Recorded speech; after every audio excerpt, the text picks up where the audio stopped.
నమస్తే, నేను మీ journalist శంకర్ని. BC రిజర్వేషన్లకు సంబంధించి బాగా చర్చ నడుస్తూ ఉంది. బీసీ రిజర్వేషన్లను 42% పెంచుతూ ఆర్డినెన్స్ తెస్తాము. రేపు వచ్చేటువంటి పంచాయతీ ఎన్నికల్లో, స్థానిక సంస్థల ఎన్నికల్లో 42% రిజర్వేషన్ బీసీలకు కల్పిస్తూ ఆర్డినెన్స్ తీసుకొస్తాము. దాని ప్రకారమే ఎన్నికలు నిర్వహిస్తామని చెప్పేసి మన క్యాబినెట్ భేటీ అయ్యింది. దాంట్లో క్యాబినెట్ భేటీ తర్వాత సాయంత్రానికి మీడియా ముందుకు వచ్చి మన మంత్రులు వివరించారు మీడియాతోటి. మరి ఎందుకు కొండంత రాగం తీసిర్రు, ఎందుకు రకరకాల బిల్లులు తీసుకొచ్చారు, చాలా పెద్ద పెద్ద మాటలు మాట్లాడారు, మళ్ళీ ఇప్పుడు ఆర్డినెన్స్ కాడికి ఎందుకు వచ్చారు, అసలు ఆర్డినెన్స్ తేవడం వెనక ఉన్నటువంటి ఉద్దేశం ఏంటి, ఈ ఆర్డినెన్స్ ముందుకు పోయేటువంటి అవకాశం ఉందా లేదా, ఏం జరగబోతా ఉంది, ఆర్డినెన్స్ల పేర్లతోటి బిల్లుల పేర్లతోటి బీసీలకు మోసం చేస్తున్నటువంటి పరిస్థితి కనపడుతుందా, ఏం జరగబోతుంది అనేది మాత్రం ఇప్పుడు మనం చెప్పేటువంటి ప్రయత్నం చేద్దాం. ఇవాళ అన్ని ప్రధాన పత్రికలు కానీ మీడియా అంతా కూడా బీసీలకు 42% రిజర్వేషన్ స్థానిక సంస్థల ఎన్నికల్లో రాబోతుంది అని చెప్పేసి వార్తలన్నీ కూడా రాయడం జరిగింది. అది అందులో ఎంతవరకు వాస్తవం ఉంది, నిజంగా అది సాధ్యమవుతుందా, ఆర్డినెన్స్ ఏం చెప్పబోతా ఉన్నది, ఏం జరగబోతా ఉంది అనేది మీకు చెప్పేటువంటి ప్రయత్నం చేస్తాం మిత్రులారా. ఒకసారి కామారెడ్డి ఎలక్షన్స్కి ముందు కామారెడ్డి డిక్లరేషన్ వీళ్ళు 2023 నవంబర్ ఆ ప్రాంతంలో కామారెడ్డి డిక్లరేషన్ ప్రకటించారు. అక్కడ నుంచే స్టార్ట్ అయింది బీసీలకు 42% రిజర్వేషన్లు ఇస్తామన్నటువంటి మాట. సో అక్కడ 42% ఇస్తామన్నప్పుడు బీసీలు కాంగ్రెస్ మాటను నమ్మిరు, కాంగ్రెస్కు ఓటేసారు, కాంగ్రెస్ను గెలిపించిన తర్వాత కాంగ్రెస్ అధికారంలోకి వచ్చినాక బీసీ రిజర్వేషన్లు ఏమైనాయి, మీరు ఎన్నికలు కూడా పెట్టాలి, పంచాయతీ ఎన్నికలు టైం కూడా దగ్గర పడ్డది కాబట్టి బీసీ రిజర్వేషన్లు మీరు చెప్పారు కదా 42% పెంచి మేము ఎన్నికలకు పోతాము అని చెప్పేసి, పంచాయతీ ఎన్నికలకు పోతామని మరి పెట్టండి అని చెప్పేసి డిమాండ్లు బీసీ సంఘాల నుంచి, బీసీ సమాజం నుంచి రావడంతో ఇప్పుడు 42% బీసీ రిజర్వేషన్ చేయడం అనేది అంత ఆషామాషి వ్యవహారం కాదు. ప్రస్తుతానికి మనం పార్టీల పరంగా 42% రిజర్వేషన్ బీసీలకు ఇద్దాము, తర్వాత దాన్ని ముందు మిగతా రంగాలకు తీసుకుపోదామని చెప్పేసి ప్రభుత్వం నుంచి మాట్లాడడము, అలాగనే కాంగ్రెస్ పార్టీ అధికార ప్రతినిధులు కూడా మాట్లాడడం మనం చూస్తాం. దీంతో బీసీ సమాజం నుంచి తీవ్రమైనటువంటి వ్యతిరేకత వచ్చింది ప్రభుత్వం మీద. ఆ వ్యతిరేకతతోటి ఆమర నిరాహార దీక్షలు చేసిరు, కొంతమంది బీసీ నాయకులు ఉద్యమాలు చేసిరు, కొంతమంది కాంగ్రెస్ పార్టీ నుంచి బయటకు వచ్చి రకరకాలుగా కాంగ్రెస్ బీసీ వ్యతిరేకంగా చేస్తున్నటువంటి నిర్ణయాలని ప్రజల్లో ఎండగట్టేటువంటి ప్రయత్నం చేసిరు. దాంతో ప్రభుత్వం దిగివచ్చింది, కులగణన కార్యక్రమాన్ని స్టార్ట్ చేసింది. బీసీలో ఎంతమంది లెక్క ఉన్నారు ఏంటి అని చెప్పేసి కులగణన కార్యక్రమం చేసి కులగణనను కంప్లీట్ చేసింది.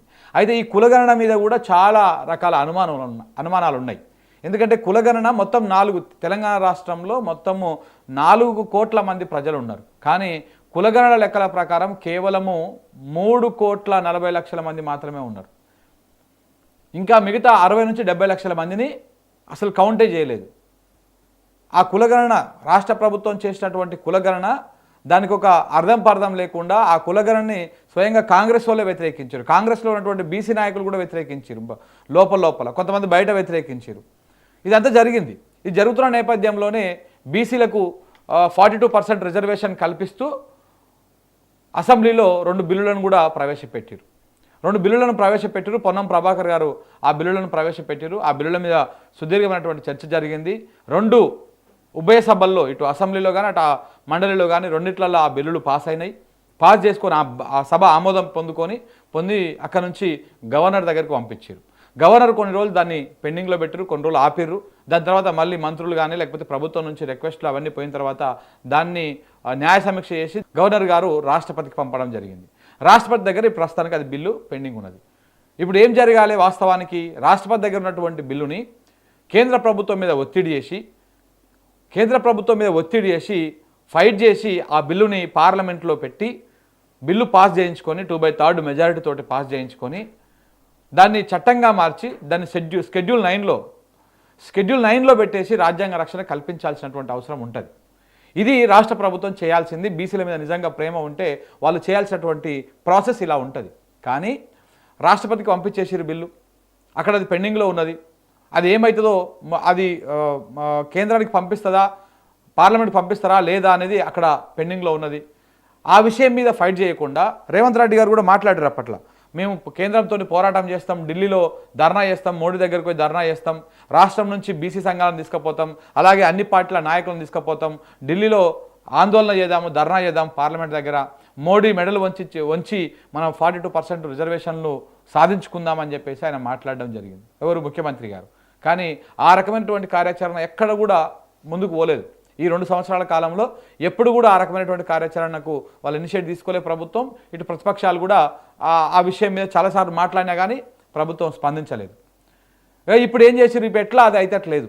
ఇప్పుడు రేపేమో హైకోర్టు మెడ మీద కత్తి పెట్టినట్టు రేపు 3 నెలల్లో అయిపోవాలి, సెప్టెంబర్ లోపల మొత్తం ఎన్నికల ప్రక్రియనే అయిపోవాలని చెప్పింది. అంటే ఇది ఆల్రెడీ జూలై ఇలా 11వ తారీఖు, జూలై, ఆగస్టు, సెప్టెంబర్, ఇంకా కేవలం 2 నెలలు మాత్రమే ఉంది. ఈ 15 రోజులు పక్కన పెడితే 2 నెలలు మాత్రమే ప్రభుత్వం దగ్గర ఉన్నది.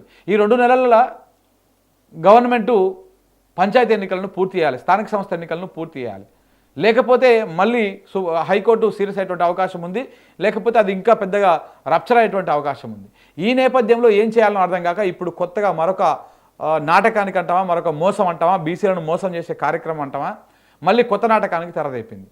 ఇప్పుడు ఆర్డినెన్స్ తీసుకొచ్చి ఆర్డినెన్స్ ప్రకారము 42% రిజర్వేషన్లు తాత్కాలికంగా ఈ పంచాయతీ ఎన్నికల కోసము ఈ 42% రిజర్వేషన్ కల్పిస్తామని చెప్పేసి ఆర్డినెన్స్ తీసుకొస్తామని చెప్పేసి నిన్న మంత్రులు ప్రకటించారు. దీని వెనకాల చాలా పెద్ద కుట్ర కోణం ఉన్నది. ఈ ఆర్డినెన్స్ నిలిచే ఆర్డినెన్స్ కాదు, 100% ఇది ఎవరు కానీ ఒకవేళ ఆర్డినెన్స్ జారీ అయిన తర్వాత ఏ ఒక్కరు కానీ హైకోర్టు తలుపు తట్టినా, సుప్రీంకోర్టు మెట్లెక్కినా ఈ ఆర్డినెన్స్ క్యాన్సిల్ అయిపోతుంది, 42% రిజర్వేషన్ సాధ్యం కాదు. కానీ రాష్ట్ర ప్రభుత్వం ఇవన్నీ తెలిసే, రేవంత్ రెడ్డికి తెలిసే ఇవన్నీ కావాలనే ఇప్పుడు ఆర్డినెన్స్ అనేటువంటి కొత్త డ్రామాని తీసుకొస్తూ ఉంది. ఎందుకు మరి మోడీ దగ్గరికి పోయి ధర్నా చేయొచ్చు కదా. ఇప్పుడు ఒకవేళ మీరు పోయి ఆడ మనం 42% రిజర్వేషన్ సాధించుకుందాము, మీరు రాకపోతే మీరు బీసీ ద్రోహులుగా మిగిలిపోతారని ఇటు బీజేపీని కానీ ఇటు బీఆర్ఎస్ని కానీ ఎదుగున పెట్టేటువంటి అవకాశం ఉన్నది కదా. ఎందుకు మరి రేవంత్ రెడ్డి గారు కానీ కాంగ్రెస్ పార్టీ కానీ ఆ రకమైనటువంటి కార్యాచరణ తీసుకోలేదు? ఎందుకంటే వాళ్ళకి చిత్తశుద్ధి లేదనేది క్లియర్గా అర్థమవుతున్నది ఇక్కడ.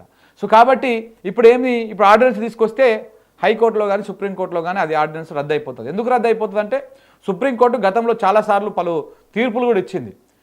ఎస్సీ ఎస్టీ బీసీల మైనార్టీలు అందరికీ కలిపి రిజర్వేషన్లు 50% మించొద్దు అని చెప్పేసి చాలా రకాల తీర్పులు ఉన్నాయి. ఈ నేపథ్యంలో ఇప్పుడు 42% బీసీలకు రిజర్వేషన్ కల్పిస్తే ఇప్పుడు ఆల్రెడీ ఎగ్జిస్టింగ్గా ఎస్సీలకు 15% ఉన్నది, ఎస్టీలకు 10% ఉన్నది. అంటే ఎస్సీలది 15, ఎస్టీలది 10, 25% రిజర్వేషన్ ఆల్రెడీ అయిపోయినాయి ఎస్సీ ఎస్టీలకు. ఇక మిగిలినంతా 50%లా ఇంకొక 25% ఉన్నది. కానీ ఇక్కడ ఇస్తా అంటున్నది ఎంత, 42% రిజర్వేషన్ ఇస్తా అంటున్నారు. అంటే 25 మాత్రమే ఇచ్చే అవకాశం ఉంటే 42 ఇస్తా అని చెప్పేసి వీళ్ళు హామీ ఇచ్చారు. దానికోసం ఏం చేయాలి, చట్ట సవరణ చేయాలి, దాన్ని రాజ్యాంగంలోని షెడ్యూల్ 9లో పెట్టాల్సి ఉంటుంది. అప్పుడే దానికి రాజ్యాంగ రక్షణ కల్పించినట్టు అవుతుంది. కానీ ఆ రకమైనటువంటి కార్యక్రమం చేయకుండా ఇది సాధ్యం కానటువంటిది న్యాయస్థానాలలో వీగిపోయేటువంటి ఆర్డినెన్స్ తీసుకొచ్చి ఇప్పుడు బీసీలని మరొకసారి మోసం చేయడం కోసం రేవంత్ రెడ్డి సర్కారు చాలా క్లియర్గా పూనుకున్నట్టుగా అర్థమవుతా ఉన్నది. మరి ఇప్పుడు ఏం చేయాలి ప్రభుత్వం? ఒకవేళ నిజంగా బీసీల మీద ప్రేమనే ఉంటే వీళ్ళు చేయాల్సింది ఏంటి, వీళ్ళు చేయాల్సినటువంటి కార్యక్రమం ఏంటి? వీళ్ళు కేంద్రంతో కొట్లాడాలి, పోయి బీజేపీతో కొట్లాడి ఆ బిల్లును పార్లమెంట్లో 2 ఉభయ సభల్లో పాస్ చేయించుకొని రాష్ట్రపతితోని ఆమోద ముద్ర వేయించుకొని అక్కడ 9th షెడ్యూల్లో అది పొందుపరిస్తే అప్పుడు బీసీలకు 42% రిజర్వేషన్ అనేది వస్తుంది. కానీ ఇప్పుడు అది చేయడానికి కేంద్ర ప్రభుత్వానికి ఏమాత్రం కూడా ఇంట్రెస్ట్ లేదు. ఇప్పుడు వాళ్ళు కొత్త సాగు చెప్తా ఉన్నారు. ఏమంటున్నారు, మేము స్టార్ట్ చేసినాము, అసలు జనగణన కులగణన అనేది రాష్ట్రం పరిధి కానటువంటి అంశము, ఆ లెక్కలు తేల్చాల్సింది కేంద్ర ప్రభుత్వము, రాష్ట్రం చేసినటువంటి కులగణన పనికిరాదా, చెత్తపుట్లో వేస్తుంది వానికి వస్తుంది, దానివల్ల ఉపయోగం లేదు అని చెప్పేసి వాళ్ళు ఇప్పటికే దాన్ని పక్కన పడేసారు. ఇప్పుడు వాళ్ళు కులగణన జనగణన దేశవ్యాప్తంగా చేస్తూ ఉన్నారు. అంటే అది అయిపోయిన తర్వాత ఈ లెక్కలను తేలిన తర్వాత బీసీల రిజర్వేషన్ మీద ఒక క్లారిటీ వచ్చేటువంటి అవకాశం కనపడతా ఉన్నది. కానీ ఆ లోపలనే ఇప్పుడు ఇక్కడ ఎన్నికలు పెట్టాలి కాబట్టి బీసీలకు ఏదో ఒకటి మత్పరించేయాలి, ఏదో ఒకటి మర్పించేసేయాలి, ఏదో ఒక డ్రామా చూపించాలి కాబట్టి ఇప్పుడు ఆర్డినెన్స్ తీసుకొస్తాము, 42% ఇస్తాము అని చెప్తా ఉన్నారు. దీని మీద వేరే వాళ్ళు ఎవరో ఓరు, ఇదే కాంగ్రెస్ నాయకులు లేకపోతే ఇదే రేవంత్ రెడ్డి ఇంకెవరినో ఒకరిని అగ్రకులానికి సంబంధించినటువంటి ఒకరు తీసుకుపోయి ఈ ఆర్డినెన్స్ మీద కోర్టులో కేసులు వేపిస్తారు, అది అక్కడ ఆగిపోతుంది. అయితే 25% బీసీలకు రిజర్వేషన్ ఇచ్చేసి పాత రిజర్వేషన్ల ప్రకారమే పెట్టడము ఒకటి ఎన్నికలు, లేకపోతే మొత్తానికి ఎన్నికలు వాయిదా పడి ఈ రిజర్వేషన్ల పంచాయతీ తిరిగినాక పంచాయతీ ఎన్నికలు వాయిదా పడేటువంటి అవకాశం 2 ఉంది. సో దీని వెనకాల పెద్ద కుట్రకోణం ఉంది. ఒకవేళ వీళ్ళు చేయాలనుకుంటే ఏం చేయాలి? ఏకసభ్య కమిషన్ వేసిరు. ఎవరితో వేసిరు? ఏకసభ్య commission retired IAS Bhusani Venkateswararao గారితో ఒక ఏకసభ్య కమిషన్ వేసిరు. దానికి ఏం పెట్టి డెడికేషన్ కమిషన్ అని చెప్పేసి పెట్టిరు. మరి ఆ డెడికేషన్ కమిషన్ రిపోర్ట్లు ఏముంది? ఆ విషయాలు ఎక్కడ కూడా బయట పెట్టలేదు.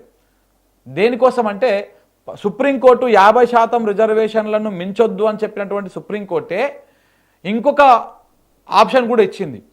ఆర్టికల్ 16/4 ప్రకారము ప్రత్యేక పరిస్థితుల్లో రిజర్వేషన్లు పెంచుకునేటువంటి అవకాశం కల్పించింది. అయితే దానికి సరైనటువంటి కారణాలు, సరైనటువంటి గణాంకాలు ఉంటేనే అది సాధ్యమవుతుందని చెప్పేసి సుప్రీంకోర్టు ఒక కేసు అంశంలో, ఆ కేసు కూడా ఏంటిది, Indira Sawhney versus union of India, ఈ కేసులో ఒక ప్రత్యేక పరిస్థితుల్లో సరైన గణాంకాలు, సరైన పరిస్థితుల్లోని అవన్నీ బేరుజు వేసుకొని ఆర్టికల్ 16/4 ప్రకారము 50% కంటే రిజర్వేషన్లు పెంచుకోవచ్చు అని కూడా చెప్పింది. ఆ లెక్కలు తెలుస్తందుకు ఏకసభ్య కమిషన్ వేసింది రాష్ట్ర ప్రభుత్వం. ఆ ఏకసభ్య కమిషన్ ఇచ్చినటువంటి రిపోర్ట్ ఇప్పటిదాకా ఎక్కడ పబ్లిక్ డొమైన్లో పెట్టలేదు. అసలు అది ఏమని ఇచ్చింది? మీరు చేసినటువంటి కునగణన లెక్కలకు దానికి ఏమన్నా పొంతన ఉందా? ఏమన్నా దగ్గర సంబంధాలు ఉన్నాయా? అసలు ఆ రిపోర్ట్లో ఏమున్నది, ఏం సూచనలు చేసింది, అవేవి బయట పెట్టకుండానే నిన్న క్యాబినెట్ మీటింగ్ పెట్టుకొని ఆర్డినెన్స్ తెస్తున్నామని చెప్పేసి ప్రకటించారు. ఇవన్నీ కూడా కేవలము నాటకము, బూటకం లెక్కనే కనపడుతున్నది. రేవంత్ రెడ్డి గారు బీసీలను కేవలం ఓట్ల యంత్రాలుగానే మార్చుదాం అనుకుంటున్నాడు, కానీ వాళ్ళని ప్రజాప్రతినిధులుగా చేద్దామని, జడ్పీటీసీలుగా, ఎంపీటీసీలుగా, సర్పంచులుగా చేద్దామన్నటువంటి ఆలోచన ఆయనకు ఉన్నట్టుగా ఏమాత్రం కూడా కనపడతలేదు. ఇది మాత్రం చాలా స్పష్టంగా అర్థమవుతా ఉన్నది. అందుకే ఇప్పుడు ఆర్డినెన్స్ దుకాణం కొత్త డ్రామాని తీసుకొచ్చారు ముందుకి. దీనివల్ల అయితే హైకోర్టులో లేకపోతే సుప్రీంకోర్టులో ఈ ఆర్డినెన్స్ రద్దయ్యేటువంటి అవకాశాలు చాలా స్పష్టంగా ఉన్నాయి. కేవలం ప్రజలను మభ్యపెట్టడానికి ఇవాళ ఆడాడ మాట్లాడుతూ ఉన్నారు. నిన్న దానికెందుకు హైకోర్టు, సుప్రీంకోర్టు చాలా దూరం. నిన్న అదే మీడియా సమావేశంలో పొంగులేటి శ్రీనివాసరెడ్డి గారేమో బీసీ సోదరులందరికీ శుభవార్త చెప్తా ఉన్న ఆర్డినెన్స్ ద్వారా మీకు 42% మీకు రిజర్వేషన్ ఇస్తున్నానేమో ఆయన చెప్తాడు. అదే మీటింగ్లో పొన్నం ప్రభాకర్ గారు మాట్లాడుతూ అన్ని పార్టీలు సహకరించాలి 42% రిజర్వేషన్కి సంబంధించి. నువ్వు ఆర్డినెన్స్ తీసుకొచ్చి ఇంకా సహకరించేది ఎక్కడిది? ఇంకా సహకరించాలంటే ఉద్దేశం ఏంటిది? అది ఎట్లా ఈ ఆర్డినెన్స్ రద్దు అయిపోతుంది? రేపు మళ్ళా హైకోర్టుకు, సుప్రీంకోర్టుకు మీ వాళ్ళు ఎవరు పోవద్దు, మా వాళ్ళు పోతారు కానీ మీ వాళ్ళు ఎవరు పోవద్దు, మీరు సహకరించాలి. అప్పుడు మనం ఏం చేయాలి? పార్టీల పరంగానే 42% రిజర్వేషన్ అని చెప్పేసి కొత్త డ్రామా చేయాలి, ఆ రకంగా ఎన్నికలు అయిపోగొట్టుకోవాలి అనేటువంటి వ్యవహారాన్ని పొన్నం ప్రభాకర్ గారు చెప్పకనే చెప్పారు. మన పొంగులేటి శ్రీనివాసరెడ్డి గారేమో అబద్ధం చెప్పారు, ఒక మోసాన్ని చెప్పారు. సో కాబట్టి ఈ రకంగా తెలంగాణ బీసీ సమాజాన్ని రేవంత్ రెడ్డి సర్కారు గణనీయంగా విజయవంతంగా మోసం చేస్తూ ఉన్నది. ద్రోహం ఇది, మోసం కూడా కాదు, నమ్మక ద్రోహం.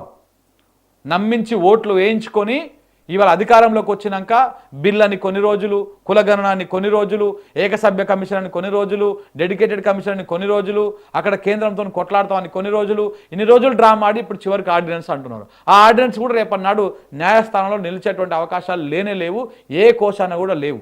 గతంలో ఎందుకంటే మనము నేను మార్నింగ్ న్యూస్లో కూడా చెప్పిన క్లియర్గా, తమిళనాడులో 69% రిజర్వేషన్లు ఉన్నాయి. అది ఎట్లా సాధ్యమైంది? ఇట్లా ఆర్డినెన్సులు 4-5 సార్లు తెస్తే ఎన్నిసార్లు ఆర్డినెన్స్ తెచ్చినా అన్నిసార్లు కోర్టులలో వీగిపోయింది, ఆర్డినెన్స్ రద్దు అయిపోయినాయి, సాధ్యం కాలేదు.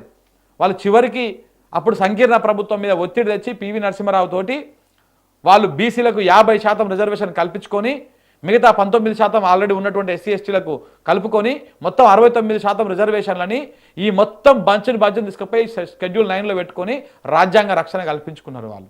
అందుకే ఇప్పుడు సుప్రీంకోర్టు కూడా దాన్ని సమీక్షించేటువంటి అవకాశం లేదు. ఆ 9th షెడ్యూల్లో ఉన్నటువంటి అంశాలను సుప్రీంకోర్టు కూడా సమీక్షించదు, దాన్ని పరిశీలించదు.